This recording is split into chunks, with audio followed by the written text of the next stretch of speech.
hidup lu susah banget sih coy pakai healing segala gitu kan. Maksudnya kalau lu memang bener-bener benci sama hidup lu, jangan lu kerjain kan gitu kan. Kayaknya sedih banget lu dari Senin sampai Jumat sampai Sabtu gitu kan lu kerja gitu kan, kemudian hari Minggunya lu healing. Kayaknya nggak masuk akal nggak sih bagi lu ya kan. Kata-kata healing ya kan itu kan baru belakangan ini datang dari masyarakat, maksudnya dari society lah ya. Sebenarnya kalau saya kan belajar NLP, dari NLP itu kata-kata healing itu membahayakan loh. Karena orang yang bilang, oh liburan yuk kita healing dulu, itu berarti di dalam dirinya dia merasa tersakiti selalu ketika dia kerja. Dimana ketika dia kerja itu berarti dia stres berat. Itu nggak bagus gitu loh untuk psychological development sendiri gitu loh. Karena kalau healing berarti lu merasa tersakiti dong. Sampai harus ada yang lu heal kan begitu kan, harus ada yang disembuhkan kan gitu kan. Itu bahaya loh sebenarnya loh. Jadi jangan sampai otak kita tuh terdesain seperti itu.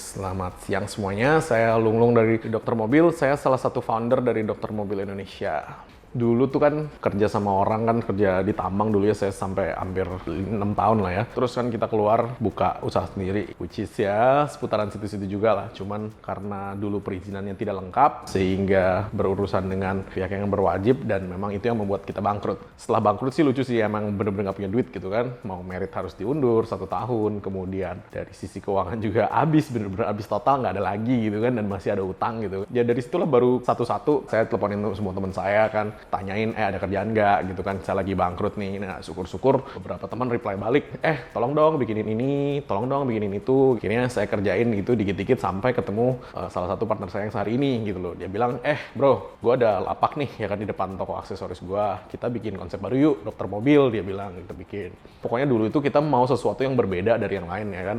Nah itu makanya kita kedepankan konsep tidak mau perbaikan sebenarnya. Makanya kita lebih suka maintenance daripada repair. Si customer itu kita ajarkan untuk memelihara mobilnya. Nah, dari situ tuh baru lebih mengerucut lagi. Oke nih, servis AC tanpa bongkar. Customer itu punya problem di mana yang namanya AC kalau udah rusak susah gitu loh maksudnya untuk perbaikan. Dan memang ketika kita riset di Indonesia tidak ada satu tempat yang memiliki standarisasi ketika pengerjaan AC. Jadi maksudnya lu tempat A, tempat B, tempat C walaupun sama cabangnya bisa beda-beda nih cara mereka mendiagnosis gitu. Nah, dari situlah kita masuk sehingga kita benar-benar oke nih AC nih kenapa bagus? Karena nggak ada yang standarisasi. Kenapa kok begitu? Ya ilmunya nggak ada di Indonesia nih, nggak ada yang ngajarin gitu loh yang secara sistematis gitu loh. Oke nih kita SOP-kan gitu loh, sampai kita belajar AC ke London, sampai di Inggris kita search di internet, kita belajar, oh ini ada nih course-nya nih, ya udah belajar segala macam, oh gini gitu caranya. Nah baru kita standarisasi dari belajar itu gitu loh. Ceritanya adalah dokter itu kan orang yang diasosiasikan dengan orang pintar ya. Jadi dokter itu kan karena sekolah dia memiliki metode diagnosis yang sistematis, dia bekerja berdasarkan data, dia punya alat untuk mendapatkan data itu gitu loh. Nah, mobil kan segmennya roda 4 gitu loh. Jadi untuk buka, emang bener-bener modal dengkul ya. Jadi maksudnya tools apa segala macam, saya kan engineer dulunya,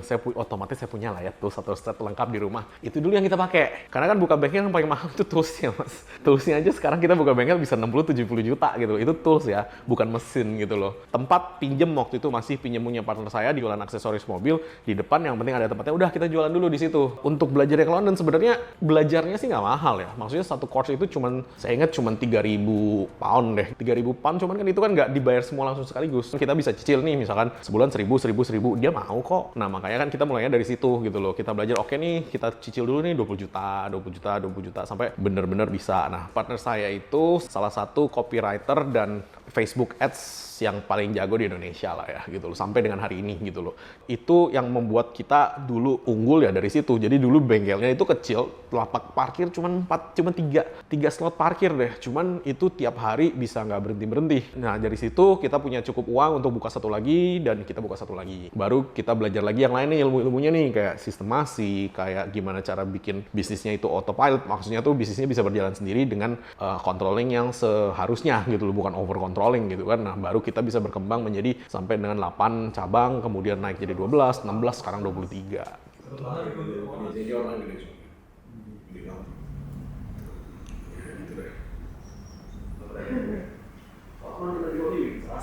Standarisasi SDM itu parah, itu bener-bener parah itu. Oke lah ya kan, teori itu kan cuma teori ya kan, kemudian lu bisa ngerjain itu gampang lah ya, lu ajarin ke 1-2 orang. Coba karyawan lu 10, lu bisa nggak ngajarin 10? Udah 10 coba jadi 30, bisa nggak lu ajarin 30 gitu. Begitu udah jadi 300 karyawan, lu bisa nggak ngajarin ke 300 orang? Nah, itu akan menjadi continuous problem karena Indonesia SDM susah banget, diajarin besok lupa, either lupa nggak dikerjain gitu kan. Itu selalu deh muter-muternya di situ-situ aja. Cuman ya the biggest problem tetap SDM. Karena bisnis itu ya biasanya problemnya itu never technical issue gitu loh. Selalu people problem, bukan technical problem. Kalau problem teknis sebentar kok terselesaikan gitu loh. Kalau people problem continue. Kalau faktor penting dibilang jujur mungkin hari ini susah untuk mencari ya. Karena kenapa? Karyawan kita dari zaman kolonial sampai Gen Z, Gen Y ada gitu loh. Dan itu semuanya punya pola pikir yang berbeda dan pola pikir masing-masing gitu loh. Tidak semuanya bisa Anda samaratakan kayak begitu ya. Jadi kita harus memberikan environment yang cocok. Environment yang cocok mereka akan lebih seneng kerjanya gitu loh. Sedangkan itu juga penilaian juga harus adil ya kan. Terus sistem komisi, sistem penggajian juga kita sedang beresin juga sekarang dan itu juga harus adil juga gitu loh. Jadi itu semua tuh nggak gampang, apalagi kita ceritanya milenial dan Gen Z, Gen Y suruh bikin loyalitas gitu ya. Kayaknya sih susah deh itu deh gitu loh. Karena memang di dalam hidupnya mereka juga, gue kepengen kerja di sini, misalkan 2 tahun, udah selesai ya, bosan gue pindah gitu loh. Emang mereka begitu gitu loh, which is ya nggak ada masalah juga gitu kan mau nyobain semuanya kan gitu loh. Maka dari itu, beberapa orang yang memang bagus dan yang memang terbukti, itu pasti kita kasih kesempatan untuk buka perusahaannya sendiri di dalam keluarga holding kita gitu loh. Jadi nanti kita berikan satu divisi, dia bisa pegang, dia bisa jadi direktur di situ dan dapat penghasilan dari situ gitu loh. Itu juga gitu loh salah satunya. Nomor 1 paling susah tetap SDM. Nomor 2 maybe digital marketingnya gitu loh. Karena ketika digital marketing itu tidak adaptif, mati aja. Kayak perusahaan gede nih, mereka berpikir oh iya gampang, tinggal bikin video aja terus naikin nanti di YouTube. Cobain aja gitu loh. Ya kan, lu cobain aja gitu loh. Bukannya apa gitu loh, maksudnya ya kita tahu lah ya, ngebangun channel YouTube itu seberapa susah itu kita tahu lah ya gitu kan. Kita juga bangun channel YouTube gitu kan dengan organik dan dengan untuk yang targeted audience itu susah gitu loh. Bukan hanya sekedar mengundang untuk orang nonton, sekedar nonton konten dan hiburan itu gampang gitu loh ya kan. Kalau yang untuk targeted segmented audience yang memang buying customer itu susah gitu loh. Dan itu baru YouTube nih, kita belum cerita Instagram, belum cerita TikTok ya kan, belum cerita Google gitu kan. Jadi makanya hari ini divisi yang paling besar anak buahnya atau paling banyak anak buahnya adalah digital marketing. Nomor 2 paling banyak adalah finance dan accounting kalau di tempat kita gitu loh. Jadi memang tingkat kesulitannya tinggi, makanya kita butuh tim yang banyak supaya ya bisa adaptif gitu loh sebenarnya.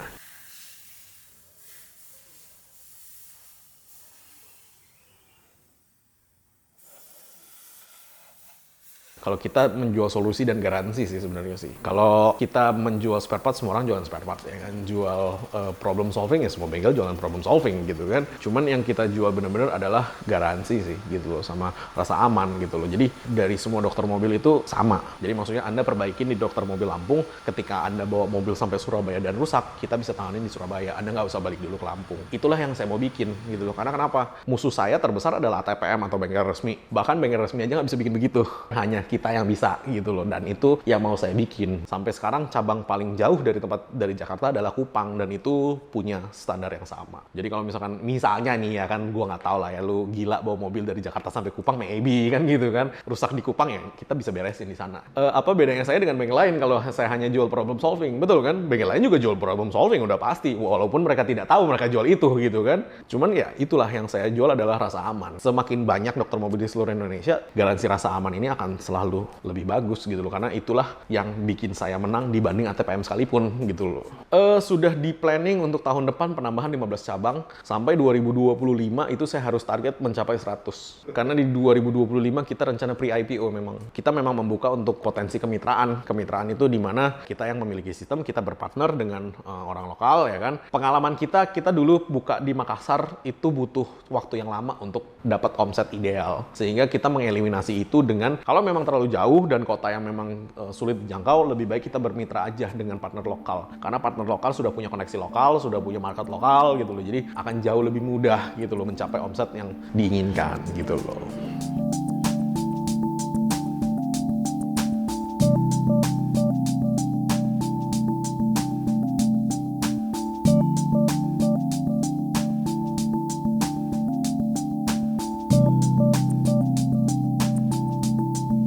Kalau Anda ke bengkel lain itu kan spare part disuruh milih, oli pun disuruh milih dari 100 brand gitu kan, misalkan 100 merek gitu kan. Kalau di tempat kita enggak, karena yang kita jual adalah rasa aman dan garansi.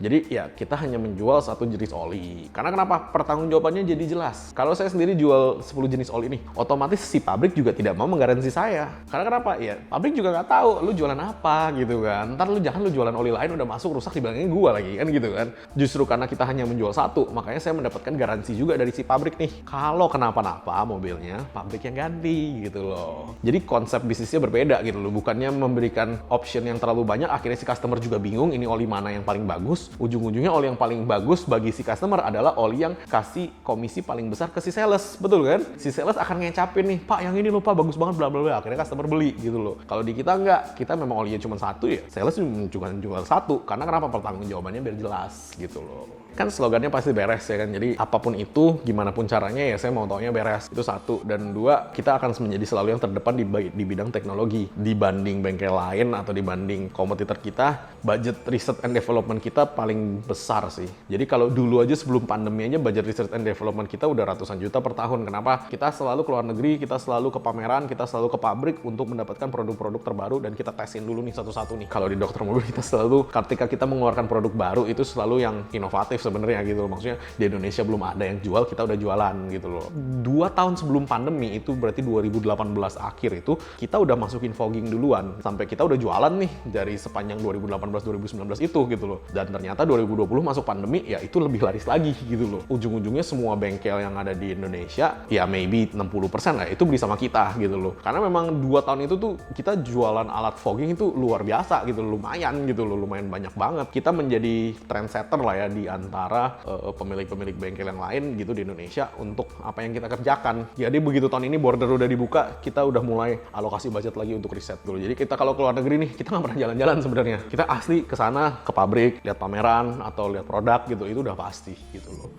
Untuk survei sebuah cabang, itu kita hari ini kita sampai bisa menemukan minimum omset cabang itu. Jadi sebelum cabang itu buka, kita sudah bisa menghitung, oke lokasi ini, oke kita hitung dulu. Kita masukin semua faktornya, kita hitung, langsung dapat nih. Oke, kalau kita buka di sini, minimum omset bisa dapat sekian. Ilmu survei itu kita juga belajarnya setahun gitu loh. Jadi maksudnya, oke kenapa kok buka bengkel itu tidak boleh di dekat sekolah, tidak boleh di dekat lampu merah, tidak boleh di dekat tempat ibadah, kok jaraknya berapa jauh dari bank, di sekitaran situ harus ada apa lagi nih gitu loh. Karena itu memang sebuah ilmu yang kita develop selama 1 tahun supaya semua tempat yang kita buka itu menjadi standar dan menjadi minimum omsetnya bagus gitu loh. Karena kita salah nih, omsetnya langsung beda jauh gitu loh. Faktor yang paling penting sih demografi sih. Jadi di sekitaran situ demografinya seperti apa, pendapatan per kapitanya berapa, kemudian spending habitnya seperti apa, itu penting banget. Kalau itu nggak kepeta, kita tiba-tiba survei ya buang-buang waktu juga. Survei kan ada tahapannya, udah otomatis yang nomor 1 adalah populasi atau population density atau jumlah banyaknya orang per kapita gitu kan. Kemudian pendapatan per kapitanya juga, kemudian spending habitnya juga. Nah, itu yang kita perhatikan nomor 1, 2, 3 tuh. Jadi dari situ misalkan pendapatan per kapita sebenarnya gampang sih, kan ada itu kantor pajak, kan ada Badan Pusat Statistik. Nah, Anda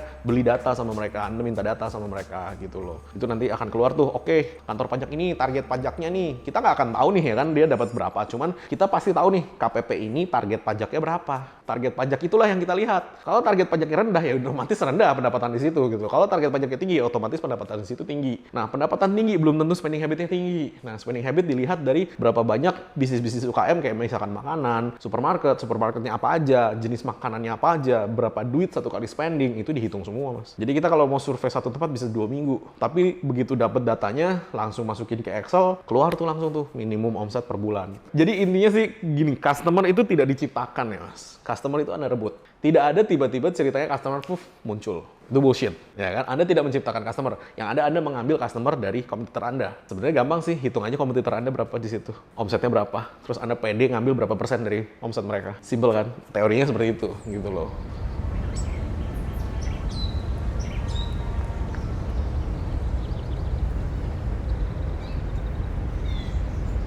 Kalau menurut saya sih, jadi orang satu nggak boleh baper, dua harus selalu merasa salah. Karena kalau kita jadi entrepreneur kan, saya dari engineer ya kan, dari engineer gitu kan, berarti kan ilmu pasti ya kan. Engineering itu ilmu pasti nih. Gua ngitung udah pasti pas nih gitu kan, nggak mungkin salah nih gitu loh. Itu kita di training untuk itu gitu kan. Begitu masuk ke bisnis, lu maju dulu ya kan, dapat duit apa enggak, itu urusan nanti gitu kan. Nah, itu yang gua nggak mau gitu loh. Jadi ketika dulu pertama kali belajar bisnis itu, gila, bonyoknya banyak. Ketika bonyoknya banyak terus Anda keras kepala bersikukuh bahwa oh metode saya ini yang terbaik, ya lu bonyok. Kalau kita pebisnis kan KPI-nya simple, omset dan profit. Lu bilang lu pinter ya kan, lu bilang lu berpikir lu hebat ya kan, oke, omset lu berapa, profit lu berapa, kan gitu kan. Lu bilang lu pinter, fine, omset lu berapa, profit lu berapa, kan gitu kan. Kita bisa pintar karena kita sudah mencoba 1001 macam jalan yang sudah gagal gitu loh. Akhirnya ketemu satu jalan yang works gitu loh. Budget saya sendiri untuk pengembangan diri 1 tahun itu ada di 100 juta. Makanya sampai kemarin saya masih lanjut S2 lagi gitu kan. Karena saya merasa memang ilmunya butuh gitu loh. Entrepreneur tuh pekerjaan yang paling enggak banget deh. Kalau perusahaan lu jalan, ya mungkin lu yang paling banyak gajian gitu kan. Kalau perusahaan lu lagi tekor, ya lu yang nggak gajian, tapi harus kerja gitu kan. Belum lagi dihajar pajak ya kan, karena di Indonesia harus bayar pajak. Kemudian dihajar lagi perizinan ya kan, karena di Indonesia perizinan banyak banget yang harus dipenuhin gitu loh. Kalau Anda tahu ya, gua list maybe 3 halaman kali. Bener deh, perizinan yang harus dipenuhin gitu loh. Waduh, itu sih bener-bener sih ampun sih. Gitu. Cuman ya balik lagi, Anda harus mengetahui itu gitu loh. Karena kenapa ya? Itu adalah ongkos untuk berbisnis di Indonesia gitu loh. Salah satu negara yang populasinya terbesar di dunia gitu loh. Coba lu bayangin ya, gue lulus S1, S2 itu dalam 4,5 tahun. Itu pun lulusnya summa cum laude loh. IPK gue 3,96 di Sydney.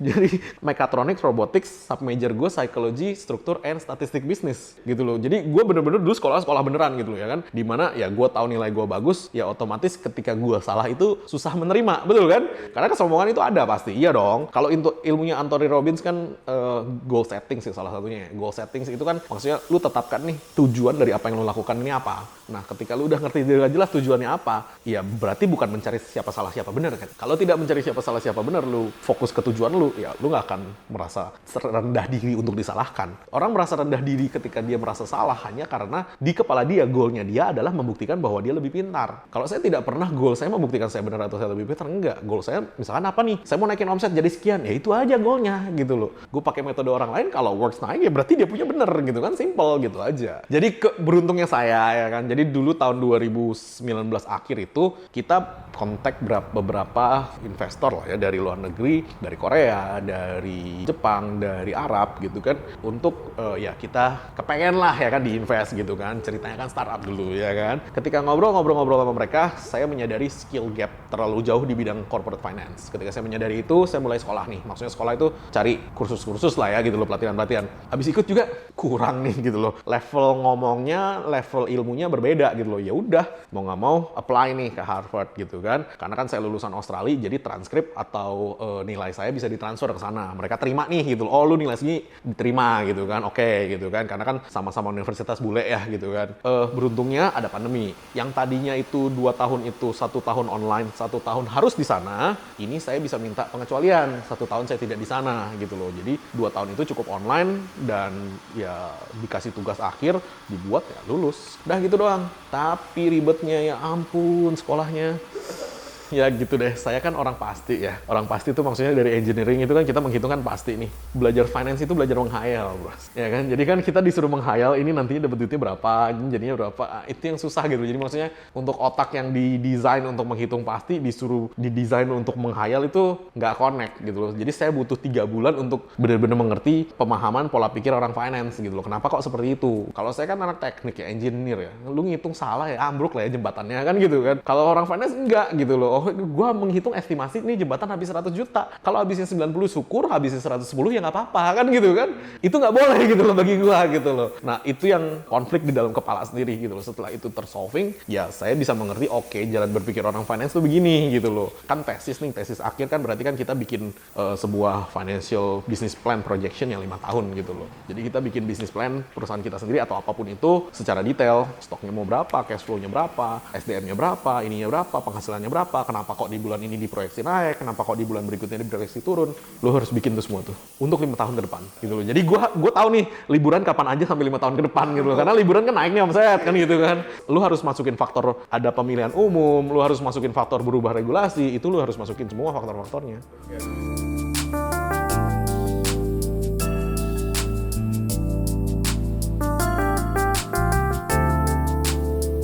kenapa kok bisnis plan itu penting ya? Kayak dulu kan ceritanya Pak Erick Thohir baru masuk BUMN dan dia suruh semua direktur BUMN bikin bisnis plan dan ada yang tidak bisa kan, dia marah-marah kan. Saya ngerti sih kenapa dia marah-marah, karena kenapa? Lu untuk duduk di posisi direktur itu, apalagi di direktur BUMN ya kan, kita ceritanya gajinya gede banget kan di situ kan gitu loh. Lu nggak akan dapet deh gaji lebih gede dari direktur BUMN sih untuk di Indonesia sih gitu kan. Bisnis plan 5 tahun itu kita memproyeksi apa sih yang akan kita lakukan selama 5 tahun ke depan. Inovasi apa yang lu mau masukin, bisnis apa lagi yang lu mau masukin, dan lu proyeksi sampai ke laporan keuangan. Jadi lu mau tiap bulan tuh untungnya berapa proyeksinya, lu bayar pajak akan berapa, cash flow lu akan berapa gitu loh. Jadi itu yang dipikirkan sehingga ketika kita implementasikan ke dokter mobil, oke nih, lu mau nambah berapa cabang, lu mau nambah cabang itu tuh mau nambah omset berapa, SDM-nya rekrut berapa, gajiannya jadi berapa, THR-nya jadi berapa, makan stok lu berapa. Nah, itu yang kita hitung semua gitu loh. Jadi ya kita menghitung sih optimis lah ya, maksudnya tidak muluk-muluk 5 tahun ke depan kita dari 23 naik sampai 100 ya kan, di mana itu menjadi pre-IPO juga gitu loh. Kita memprediksi itu setiap kota besar itu minimum ada 1 sampai 3 gitu loh. Nah, makanya ada 100 gitu loh.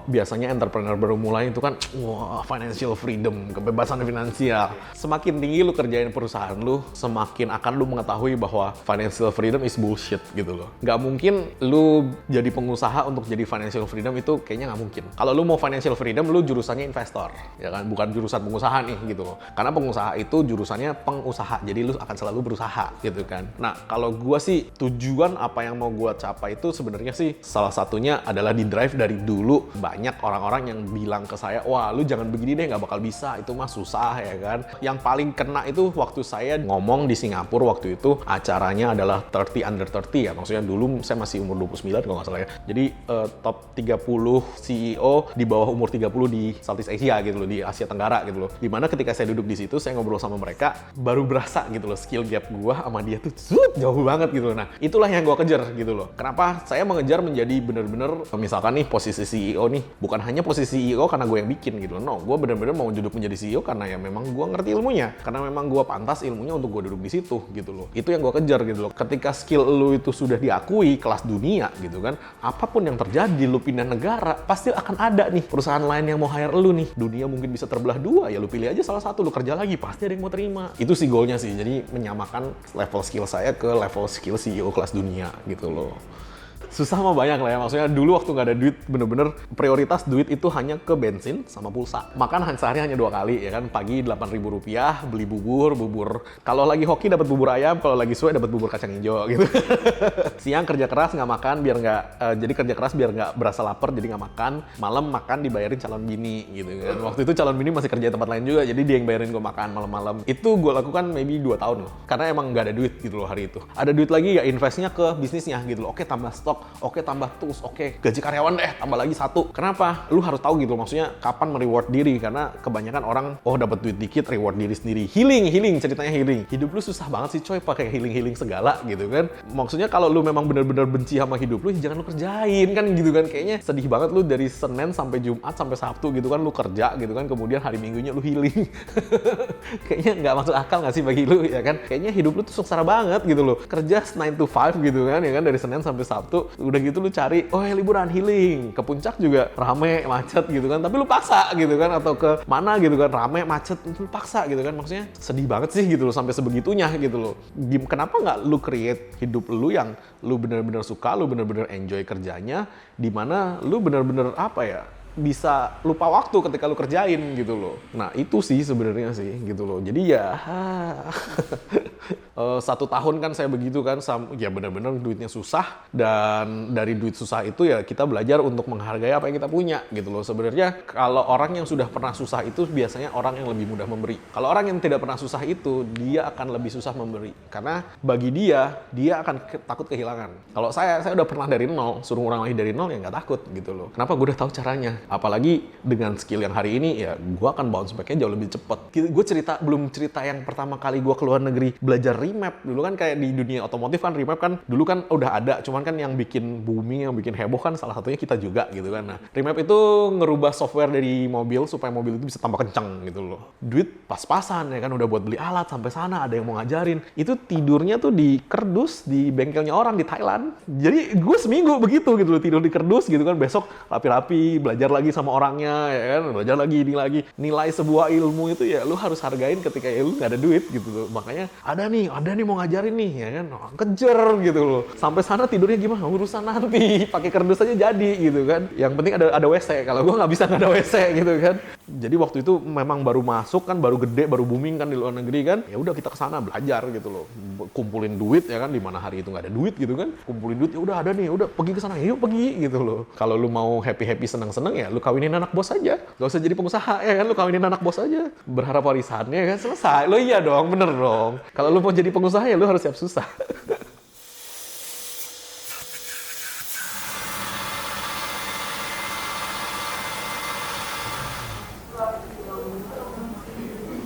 Jadi saya selalu berpikir bahwa iya kalau lu mau kerjain, lu kerjain sampai kelar. Nggak ada ceritanya lu kerjain setengah-setengah nih gitu. Karena ketika lu kerjain setengah-setengah, udah pasti gagal. Kalau lu cerita 2 kaki, udah pasti gagal. Gue jamin pasti gagal. Kenapa? Lu tidak akan totalitas. Jadi dulu ceritanya kalau yang di Sun Tzu Art of War itu ada pasukan pergi berperang, jenderalnya hanya membawa setengah dari perbekalan yang sudah dihitung. Lu ke sana, lu perang, lu harus menang nih. Baru lu ambil perbekalannya dia. Kalau nggak, lu nggak makan. Nah itu tuh. Jadi maksudnya jembatan pulangnya dibakar. Ketika kayak begitu, ya lu nggak ada option lain bro, maju nih gitu loh. Ya maju aja, mau nabrak ya mau apa kayak pokoknya gue maju dulu. Sama kayak berbisnis dan ya kita kayak ngapain aja ya, maksudnya banyak nih orang-orang yang dari kerja mau berbisnis ya kan, berangan-angan ingin bisnis, ujung-ujungnya bikin bisnis sampingan. Kata kunci sampingan, di mana bisnis itu akan selalu dikesampingkan, makanya akan selalu gagal. Jarang yang bisa sukses 2 kaki, jarang. Tidak ada sih kalau menurut gua sih. Jadi mereka sukses pasti gara-gara mereka pilih salah satu. Tidak semua orang bisa didesain untuk menjadi entrepreneur. Kenapa? Susah bro, bener deh.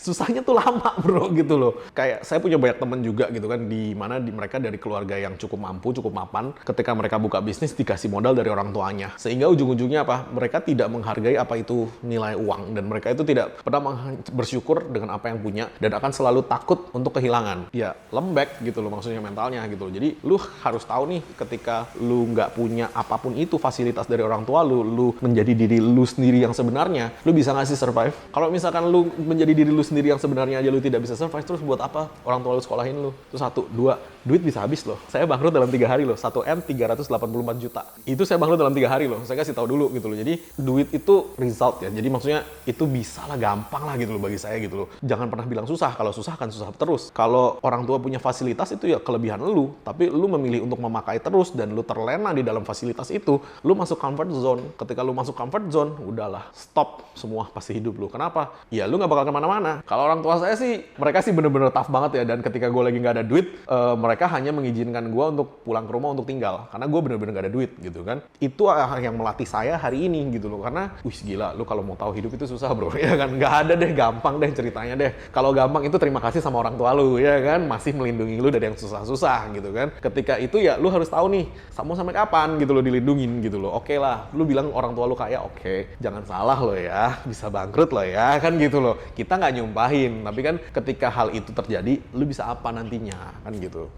Kata-kata healing ya kan, itu kan baru belakangan ini datang dari masyarakat, maksudnya dari society lah ya. Itu viral dari TikTok dan sosmed lainnya. Sebenarnya kalau saya kan belajar NLP, dari NLP itu kata-kata healing itu membahayakan loh. Karena orang yang bilang, oh liburan yuk kita healing dulu, itu berarti di dalam dirinya dia merasa tersakiti selalu ketika dia kerja. Dimana ketika dia kerja itu berarti dia stres berat. Itu nggak bagus gitu loh untuk psychological development sendiri gitu loh. Karena kalau healing berarti lu merasa tersakiti dong.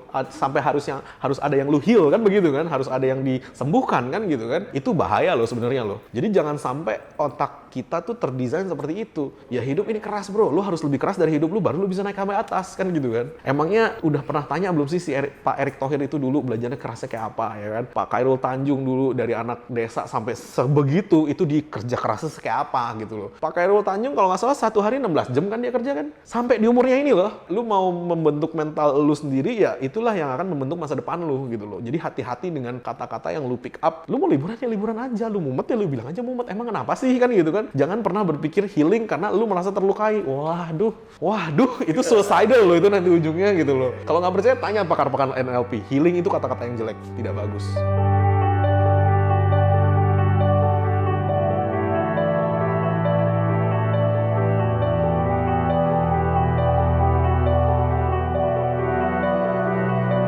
kita hidup ya harus menyenangkan orang tua, membahagiakan orang tua, anak, istri, itu semua harus balance lah ya gitu loh. Kalau nggak balance, hidup Anda tidak balance, tidak seimbang, Anda pasti akan pusing sendiri gitu loh, tidak terkompensasi gitu loh. Kalau untuk dari sisi siapa yang ingin disenangkan, siapa yang ingin dibahagiakan, ya dari sekarang. Hanya sekedar nemenin orang tua ngobrol ya kan. Terus sedikit-sedikit lu bikin kesel nyokap lu, biar nyokap lu marah sama lu, itu fine gitu loh. Kenapa? Biarkan ibu lu merasa muda lagi gitu kan, dia punya anak bandel gitu kan, diomelin gitu kan, ya fine-fine aja gitu loh. Jadi maksudnya the simple things that make life happy gitu loh. Lu nggak usah berpikir bahwa oh nanti kalau gua punya duit nanti baru begini. Bullshit mas. Ada durian gitu kan, udah beli bawa pulang gitu kan, makan rame-rame happy. All the small things that makes you happy, you do it gitu loh. Jangan terpaku bahwa ih nanti kalau gue punya duit gue akan ajak jalan-jalan lu keluar negeri. No, ngapain? Lu kira bapak malu butuh apa? Enggak. Bapak malu butuh disamperin, diajakin ngomong, ya kan? Selalu ada di momennya gitu loh. Kita nggak usah terburu-buru kita mau ada di masa depan, atau kita nggak usah selalu menyesal apa yang terjadi di masa lalu. Jadi orang tuh kadang-kadang terburu-buru mengejar masa depan sampai dia live in the future. Hari ininya itu tidak dihargain gitu loh. Always live in the moment. Lu ketemu ya lu ketawa gitu kan. Be happy, emang kenapa sih gitu loh. Orang gua sama bokap gua aja kadang-kadang masih naik motor ke Glodok nemenin dia beli besi, beli apa gitu loh. Udah sampai gitu kan, pasang, ngelas, apa segala macam ya. Gue masih bantuin dia dikit-dikit gitu loh. Ya, just be happy kan gitu kan. That feeling, you know. Yang sedikit-sedikit itu lu kumpulin, that is happiness gitu loh. Bukannya lu kumpulin duit dulu yang banyak, ntar kita ajakin pergi ke Maldives. Nggak butuh orang tua lu. Butuhnya ditemenin tiap hari, diajakin ngobrol seminggu sekali. Know what you're doing gitu loh. Itu yang menurut gue malah that's the simple things that makes you happy sih gitu loh. Gini ya, kita di Indonesia itu sebenarnya orang pintarnya banyak. Kita juga di Indonesia itu juga nggak gampang lah ya maksudnya menjadi pengusaha atau entrepreneur. Tetapi salah satu goal pengusaha dan entrepreneur itu kan kenapa pemerintah juga memajukan itu, karena kan kita bisa menyerap tenaga kerja bagi orang lain yang lebih banyak. Itulah yang membuat Indonesia menjadi ekonominya resistance atau ekonominya menjadi tangguh dibanding negara-negara lain gitu kan. Dimana negara lain udah goyang, Indonesia masih begini aja kan gitu kan. Itulah salah satunya gitu loh. Jadi makanya kalau Anda memang mau menjadi entrepreneur atau mau menjadi pengusaha, belajarlah yang benar. Dan ingat, Anda ketika bekerja, Anda ketika memiliki karyawan, Anda bertanggung jawab atas karyawan itu. Kalau guru saya bilang, entrepreneur adalah salah satu profesi yang mulia gitu kan, karena kita mempekerjakan dan memberi makan lebih banyak lagi gitu loh. Ya, jadi itu harus menjadi salah satu faktor kenapa Anda mau berusaha gitu loh, memiliki usaha. Pesan gue sih, kalau lu memang mau cari orang-orangnya yang benar, lu belajarlah dari mereka ya kan, dan ya set your goals, mau setinggi apa gitu aja. Saya Lulung dari Dokter Mobil mengucapkan terima kasih untuk YouTube Pecah Telur yang udah meliput kita. Semoga bermanfaat bagi orang-orang yang mendengarkan dan semoga menjadi inspirasi lah ya bagi orang-orang yang mau memulai.